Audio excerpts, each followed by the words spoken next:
12.3 비상계엄 사태에 연루된 경찰 최고 수뇌부들에 대한 구속 여부도 이르면 오늘 밤에 결정될 예정입니다. 서울중앙지법에 나가 있는 취재기자를 연결하죠. 이호준 기자, 경찰 조직의 수장과 2인자가 구속 갈림길에 놓이게 됐네요. 지금도 영장 심사가 진행 중입니까? 네, 조지호 경찰청장에 대한 구속영장 심사 오후 3시 이곳 서울중앙지법에서 70분간 진행됐습니다. 반면 김봉식 서울경찰청장에 대해서는 김 청장이 구속심사를 포기해서 출석하지 않았습니다. 조 청장과 김 청장은 계엄 당시 경찰을 투입해서 국회 통제를 지시한 혐의로 긴급 체포됐고 오늘 구속심사까지 받게 됐습니다. 경찰은 이들에 대해 내란 중요임무 종사 혐의를 적용했는데요. 계엄 직전 대통령 안가에서 윤 대통령으로부터 주요 기관 장악 등 계엄 후 임무를 지시받으며 기획 단계부터 계엄에 관여했다고 본 겁니다.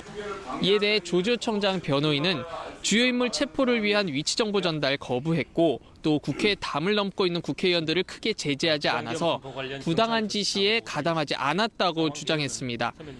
경찰이 적용한 내란 중요 임무 종사 혐의엔 해당하지 않는다는 취지의 주장입니다. 구속에 대한 판단, 이르면 오늘 밤, 늦어도 내일 오전 중에는 나올 것으로 보이는데요. 김용현 전 장관의 구속영장 심사의 경우에는 오후 3시에 시작해서 밤 12시 전에 발부가 됐습니다. 네.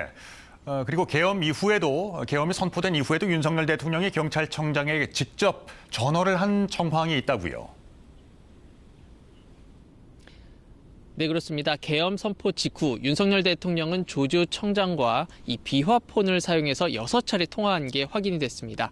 이때 사용한 비화폰, 조지호 청장이 쓴 비화폰은 경찰이 확보를 했는데요. 다만 서버는 아직 확보하지 못했습니다. 대통령과의 통화에 대해서 조 청장 변호인은 대통령이 일방적으로 말했던 것이고 조 청장은 지시가 말이 안 된다고 생각해 항명했다고 설명했습니다.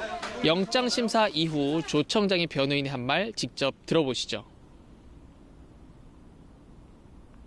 대통령이 6번이나 전화 와서 국회의원들 체포하라는 지시도 거부하는 등으로 오히려 계엄군의 실행 행위를 도와준 게 아니라 사실상 방해하는 역할을 했습니다. 네, 조 청장은 지난 5일 국회에서 비상계엄은 언론을 통해 처음 알았다고 말했지만 이게 거짓말인 게 드러났습니다. 조 청장의 변호인은 대통령에 대한 미안한 감정으로 해당 내용을 사실대로 말하기 어려웠다고 주장했습니다.